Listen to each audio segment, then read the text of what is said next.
ലളിതാ സഹസ്രനാമത്തിലെ 74ാമത് ശ്ലോകം.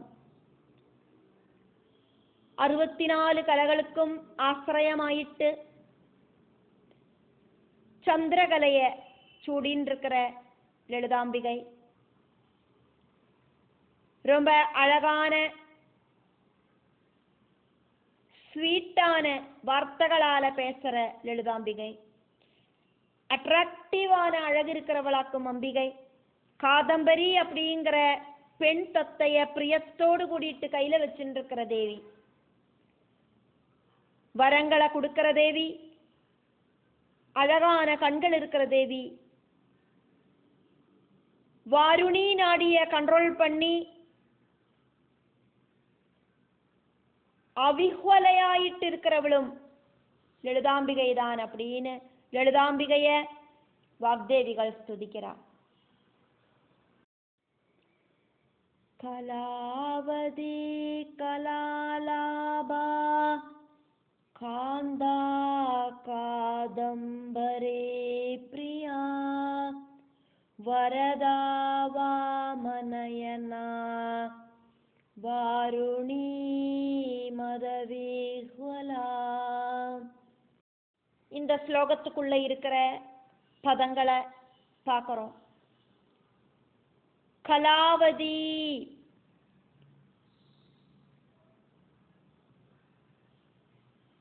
கல ஆலாபா, கல ஆலாபா ப்ரொனவுன்சியேஷன் கல ஆலாபா அப்படின்னு சொன்னாலும் கல ஆலாபா அப்படின்னு சொன்னாலும் ஒண்ணுதான். லா அப்படின்னு இருக்கிற இடத்துல லா அப்படின்னு சேர்த்தாலும் ஒண்ணுதான். கலாலாபா அப்படின்னு சொல்ற இடத்துல கலாலாபா அப்படின்னு சொன்னாலும் ஒண்ணுதான். கலா கல ஆலாபா. கலா அப்படிங்கிறத கலா அப்படின்னும் கலா அப்படின்னு சொல்லலாம். அதுக்கப்புறமா வர்றது ஆலாபா அப்படிங்கிறதாக்கும்.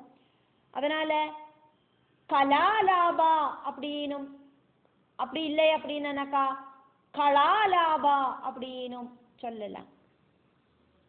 காந்தா, காதம்பரி பிரியா, கூட்டி சொல்லர்த்த காதம்பரி பிரியா. வரதா, வாமநயனா, வாருணி மத விஹ்வலா, வாருணி மத விஹ்வலா.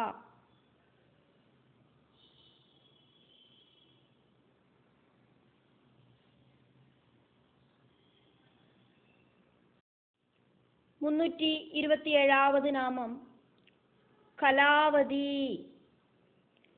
64 கலைகளுக்கும் ஆசிரியமாயிட்டு இருக்கிறவள். 64 கலைகளையும் சந்திரக்கலையாயிட்டு அலங்காரமாயிட்டு சிரசில தரிச்சுருக்கிறவள். 16 கலைகளோடு கூடினவள் இப்படி நல்ல அர்த்தம். கலைகளோடு கூடினவள் கலாவதி.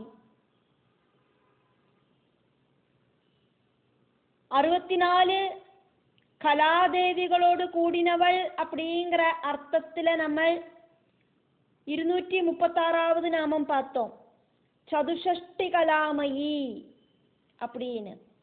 இங்க கலாவதி அப்படின்னு நாமம் சொல்லி கூப்பிடுறா வாக்தேவிகள். பலவிதமான கலைகளோடு கூடினவள் அப்படின்னு அர்த்தம்.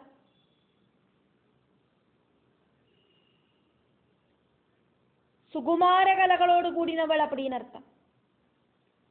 சங்கீதம், வாத்தியம், நிருத்தம், அபிநயம், வேஷவிதானம், கேச அலங்காரம், வஸ்திரதாரணம், புஷ்ப அலங்காரம், இந்திரஜாலம், சித்திர நிர்மாணம்,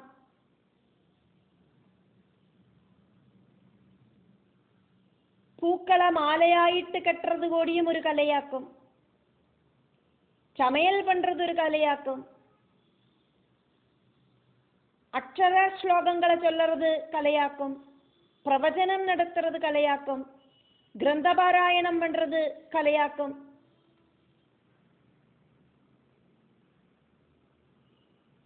மரங்களால கல்லுகளால எல்லாம் இருக்கிற சிற்பங்களை நிர்மிக்கிறது ஒரு கலையாக்கும். பிரபாஷணம் பண்றது ஒரு கலையாக்கும். வேதகோஷம் செய்யறது கலையாக்கும். கிரந்தங்களை ரசிக்கிறது கலையாக்கும். இப்படி இருக்கிற சுகுமார கலைகள். இந்த மாதிரி கலைகள் எல்லாம் தேவியோடு அனுகிரகத்தாலேயாக்கும் கிடைக்கிறது. கைலாச பர்வதத்தில பரமசிவன் பிரதோஷ நிருத்தம் செய்யறத பார்வதி தேவி அதுக்கு தகுந்த மாதிரி லாஸ்ய நிருத்தம் செஞ்சு பரமசிவனை அப்ரிசியேட் பண்ணுவாள். கலாவதியாயிருக்கிற சரஸ்வதிய நவராத்திரி காலத்துல ஆராதிக்கிறத வித்யை அப்படிங்கிறது புஷ்டி பிராபிக்கும்.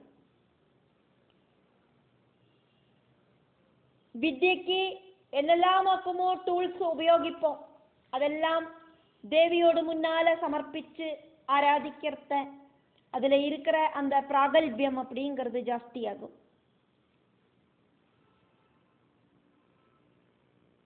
இப்படி எல்லாம் கொண்டும் കലാവതിയാക്കും ദേവി. 4 അക്ഷരങ്ങളോട് കൂടിയ നാമമാക്കും കലാവതി. കലാവതി அப்படின்னு നീട്ടി കൂപ്പിടവാക്കും ചേരാ ദേവിയെ വാഗ്ദേവികൾ. ഒരു പേരെ ചൊല്ലി കൂപ്പിടത്ത ஜயா அப்படின்னு கூப்பிட மாட்டோமே, ஜயா அப்படின்னு கூப்பிடுவோம். கிருஷ்ணா அப்படின்னு கூப்பிட மாட்டோம், கிருஷ்ணா அப்படின்னு கூப்பிடுவோம். ராமா அப்படின்னு கூப்பிடுவோம். அதே மாதிரி தேவியோடு ഓരോ നാമങ്ങളെയും ദീർഘാക്ഷരത്തോട് കൂടിയിട്ട് വാഗ്ദേവികൾ കൂപ്പിടുക. അതിനാലാക്കും ഓരോ നാമങ്ങളെയും ദീർഘത്തോട് കൂടിയിട്ട് ദീർഘസ്വരത്തോട് കൂടിയിട്ട് ഉച്ചരിക്കരുത്. ഇങ്ങ கலாவதி அப்படிங்கிற தேவியோடு நாமம் வாக்தேவிகள் கூப்பிடுறா தேவிய கலாவதி அப்படின்னு. 328வது நாமம் கள ஆலாபா. அப்படி இல்லை அப்படின்னா கல ஆலாபா சேர்த்தி சொல்லர்த்த கலாலாபா. அப்படி இல்லைனா கலாலாபா. அழகாயிட்டு பாடுறவள் தேவி, அழகாயிட்டு பேசுறவள், ஸ்வீட்டாயிட்டு கலகலான்னு பேசுறவள் தேவி. தேவியோடு வாக்குகள் அப்படிங்கிறது காதுக்கு இன்பமான வாக்குகள்.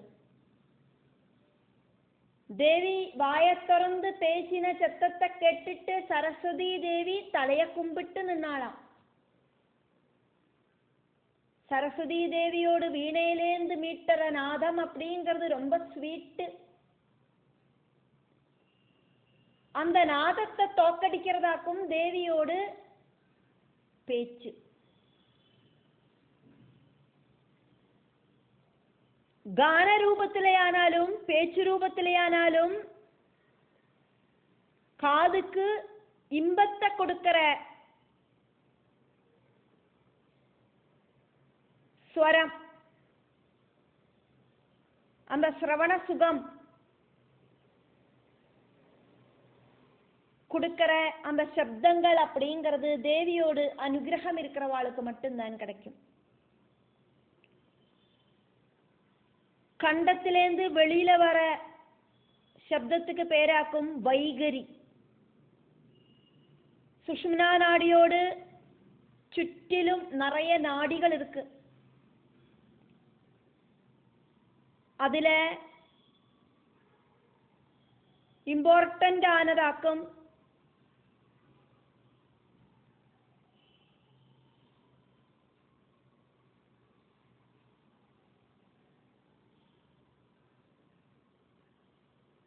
சுஷும்னையோடு சேர்ந்து இருக்கிற 14 நாடிகள்.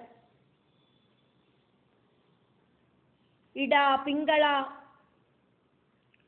குஹு, சரஸ்வதி, காந்தாரி, ஹஸ்திஜிஹ்வா, வாருணி, விஸ்வோதரா, சங்கினி, பயஸ்வினி, அலம்புஷா, பூஷா, சங்கினி, இப்படி இருக்கிற நாடிகள்.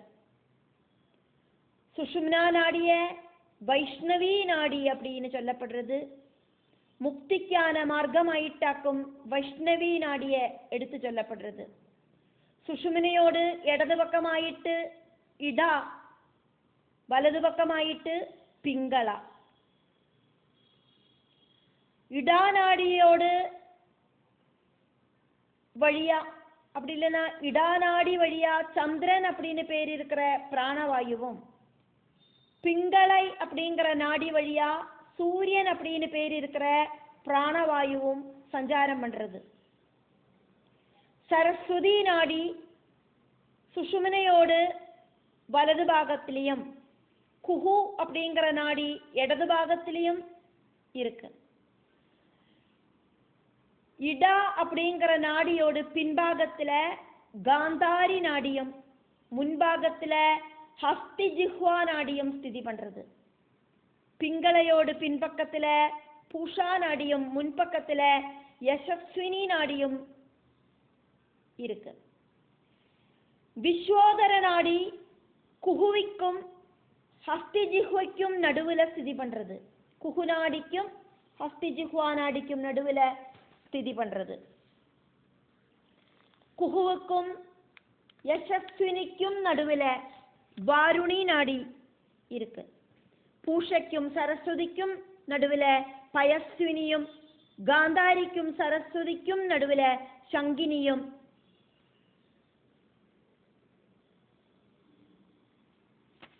ஸ்திதி பண்றது.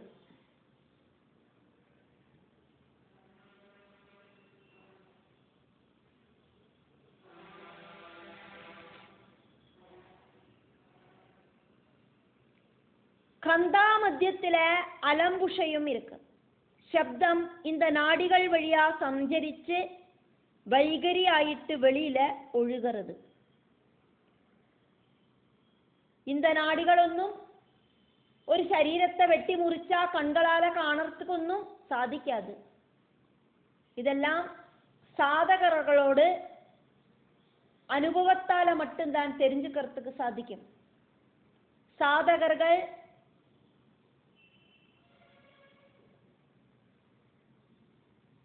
சாதனாக்கிரமம் வழியா இந்த நாடிகளை தெரிஞ்சுக்கிறார். மூலாதாரத்திலேந்து சகசிராரம் வரைக்கும் இருக்கிற குண்டலினி சக்தியோடு அந்த யாத்திரையில சாதகர்கள் இந்த நாடிகளோட ஸ்தானங்களை அனுபவத்தால தெரிஞ்சுக்கிறார். கண்களால கண்டு தெரிஞ்சுக்கிறதுக்கு சாத்தியமில்லை.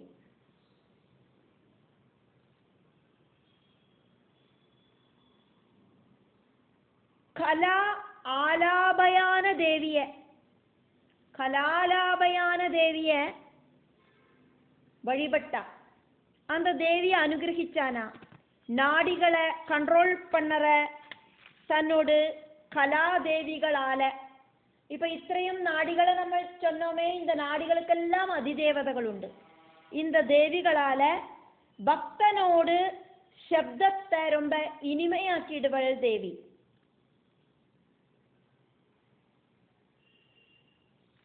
அப்படி இருக்கிற தேவிய அக்கும் இங்க வர்ணிச்சது கலாலாபா.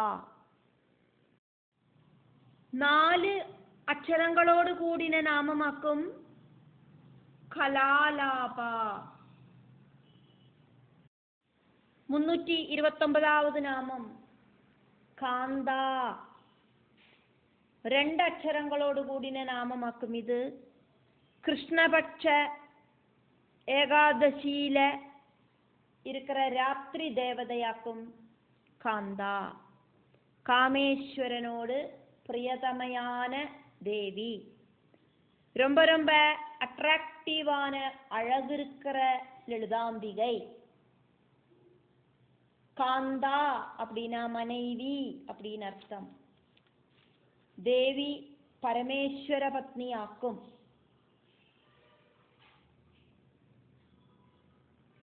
காந்தா அப்படிங்கிற வாக்குக்கு பூமாதேவி அப்படிங்கிற அர்த்தமும் இருக்கு. 330வது நாமம் 6 அக்ஷரங்களோடு கூடின நாமமாக்கும் இது. காதம்பரி பிரியா. காதம்பரி பிரியா அப்படிங்கிற நாமம். ஆத்ம ஆனந்தமாக்கும் காதம்பரி. ஆத்மானந்த பிரியையாயிருக்கிறவள். தேவியோடு கையில ஒரு தத்தை இருக்கு. அந்த தத்தையோடு பேரும் காதம்பரி அப்படின்னாக்கும்.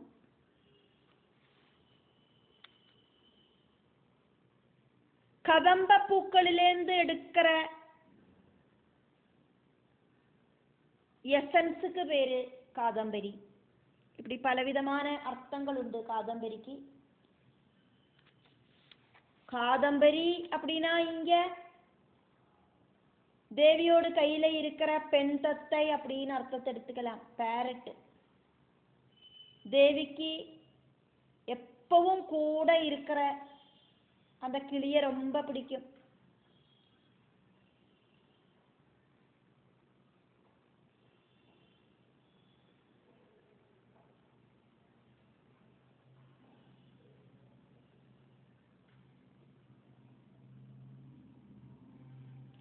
ஸ்தூல சரீரம், சூக்ஷ்ம சரீரம், காரண சரீரம் இப்படின்னு 3 சரீரங்கள் மனுஷாளுக்கு இருக்கு. அதே மாதிரி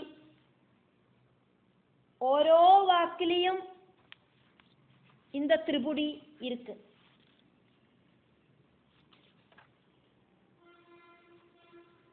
ஸ்தூல சரீர, சூக்ஷ்ம சரீர, காரண சரீரங்களை பேஸ் பண்ணிட்டு டிஃப்ரெண்டான அர்த்தங்கள் இருக்கு. மனசு அப்படிங்கிறது சூக்ஷ்ம சரீரமாக்கும்.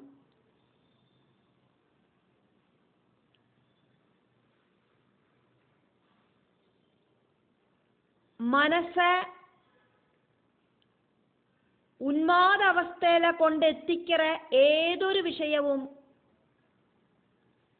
ആനന്ദലഹരിയാക്കും. സൗന്ദര്യലഹരിയിലെ നമ്മൾ அந்த தேவியோடு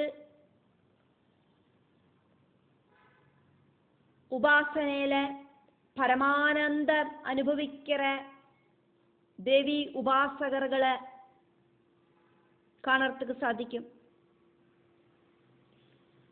ஸ்வீட்டான ஒரு கானம் கேட்கறத மனசு அப்படிங்கிறது குஷி ஆகிறது.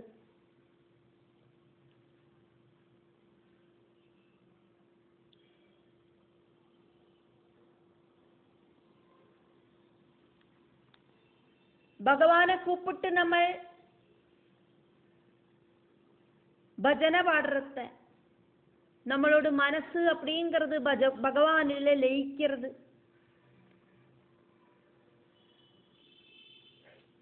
സ്ഥലകാല ബോധമൊന്നും ചില സമയത്തിൽ ഉണ്ടാകാൻ മാട്ടേங்கிறது. മനസ്സ് அந்த பகவானோடு ചൈതന്യത്തിல ലയിച്ചു போறது. ശരീരം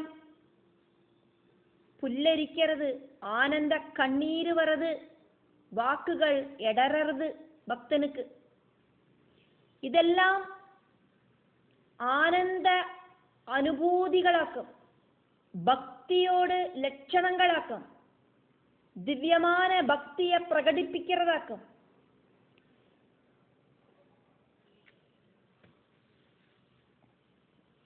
காதம்பரி அப்படிங்கிற வார்த்தைக்கு அர்த்தத்தையாக்குமே நம்ம பார்த்துட்டு இருக்கோம். காதம்பரி பிரியையாக்கும் தேவி. 331வது நாமம் 3 அட்சரங்களோடு கூடின வரதா. வரத்த தானம் பண்றவள் வரதை.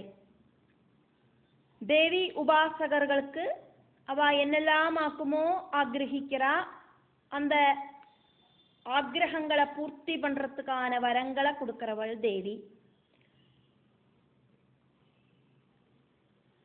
தேவி உபாசகர்களுக்கு என்னெல்லாம் ஆக்குமோ விருப்பம், அந்த விருப்பங்கள் எல்லாம் அதர்மமாயிட்டு இல்லாத விருப்பங்களை எல்லாம் சாதிச்சு கொடுக்கிறவள் தேவி.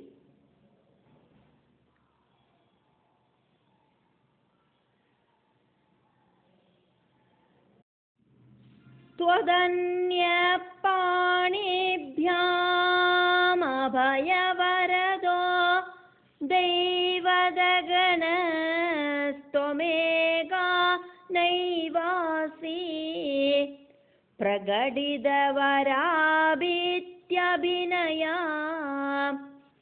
भयात्रादुं दातुं फलमभिजवाञ्छासमधिकं शरण्ये लोकानां तव हि चरणावेव निपुणौ. சகல லோகங்களுக்கும் சரணம் பிராபிக்கத்தக்க மகாத்மியத்தோடு கூடியிருக்கிற அம்பிகே, உங்களை தவிர எல்லா தேவர்களும் கைகளால அபயவரங்களை தானம் பண்றா.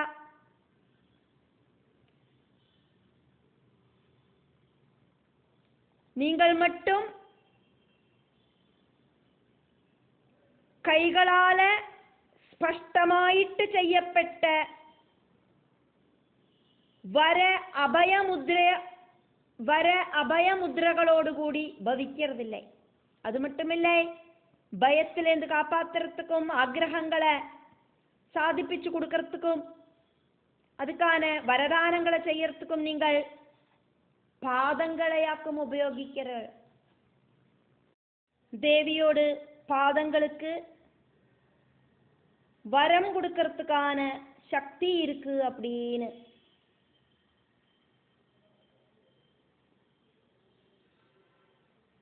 சொல்லப்படுறது. எல்லா தேவர்களும் வலது கையால வரத்தை கொடுக்கறத லலிதாம்பிகை தன்னோட பாதத்துல சரணடையறவாளுக்கு தன்னோட பாதங்களாலேயே வரங்களை கொடுத்து அனுகிரகம் பண்றார். 332வது நாமம் 5 அட்சரங்களோடு கூடின நாமமாக்கும். இது வாமநயனா, அழகாயிருக்கிற கண்கள் இருக்கிறவள் தேவி.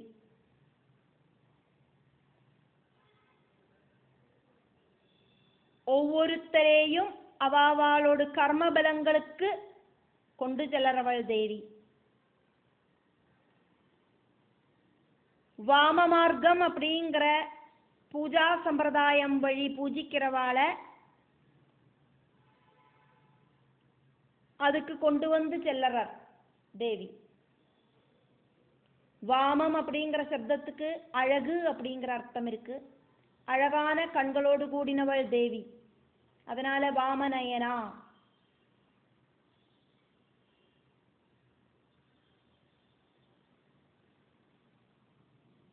தேவியோடு கேசாதிபாத வர்ணனையில தேவியோடு கண்களை ரொம்ப அழகிருக்கிறதாயிட்டாக்கும் வர்ணிக்கப்படுறது. அதே மாதிரி வாமம் அப்படிங்கிற சப்தத்துக்கு தனம் அப்படிங்கிற அர்த்தமும் இருக்கு.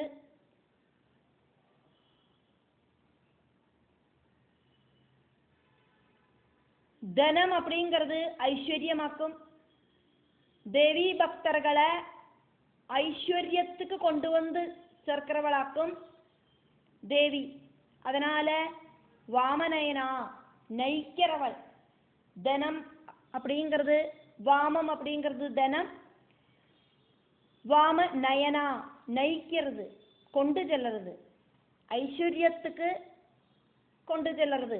ஐஸ்வர்யம் அப்படிங்கிறதுக்கு பிரகிருதிக்குள்ள இருக்கிற பலவிதமான லௌகீக சௌக்கியங்களோடு கூடின ஐஸ்வர்யம் அப்படின்னும், அதானது പ്രയോമാർഗം, പ്രകൃതിക്ക് അപ്പാർപ്പെട്ട ടോപ്പ് മോസ്റ്റ് ഐശ്വര്യം, അതാണത് ശ്രേയോമാർഗം. ഇപ്പടിനും രണ്ടർത്ഥങ്ങളുണ്ട്.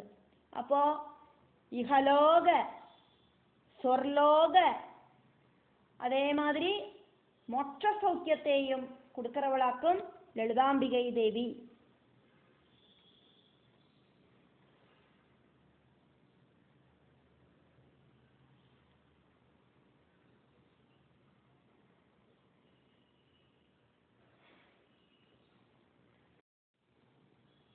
മുന്നൂറ്റി 33-ാമത് നാമം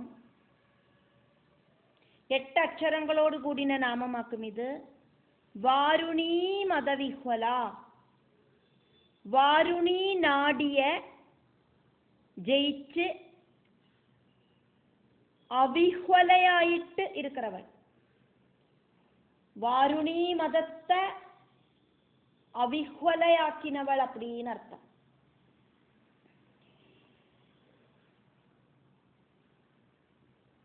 ദേവർകളും അസുരர்களுமா കൂടിച്ചേർന്ന്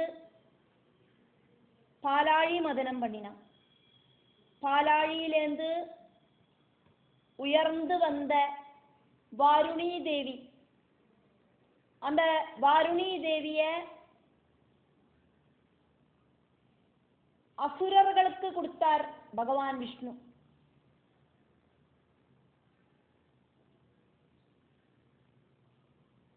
அப்படிங்கிறத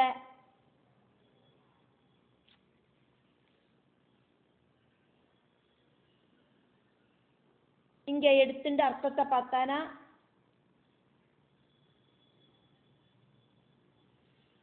வாருணி அப்படின்னு பேர் இருக்கிற லஹரியில பிரவேசனம் பண்ணி அசுர குணம் இருக்கிறவாளோடு புத்திய குழப்பி விடுறா தேவி. துஷ்டர்களாயிருக்கிற அசுரர்களை வதிக்கிறதுக்கு முன்னால தேவி அவளில பலவிதமான குழப்பங்களை உண்டாக்குறா.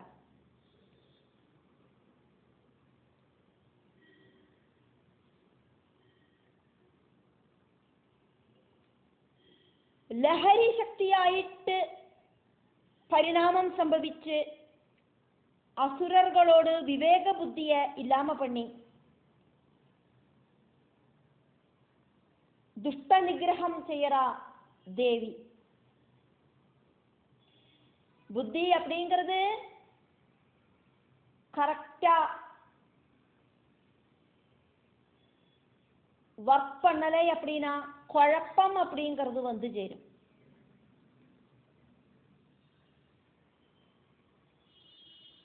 வாருணி மதத்தை அவிஹ்வலமாக்கினவளாக்கும் தேவி.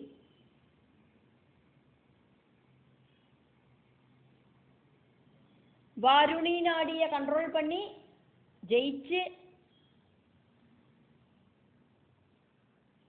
எந்த ஒரு விஹ்வலதையும் இல்லாம இருக்கிறவள் அவிஹ்வலை.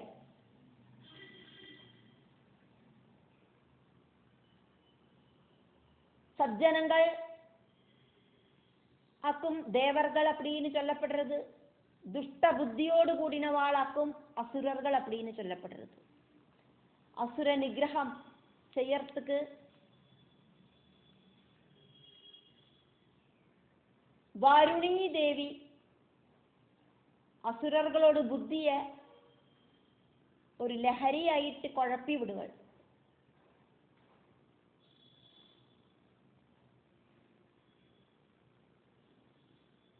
வாருணி மதவிஹ்வலா அப்படின்னு வாக்தேவிகள் தேவிய துதிக்கிறார்.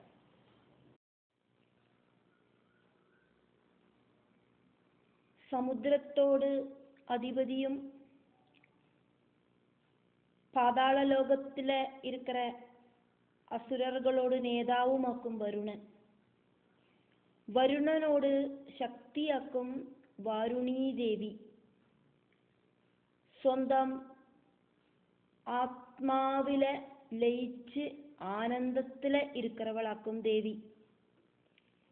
வருணனுக்கு பிரியமான ஆசவம்.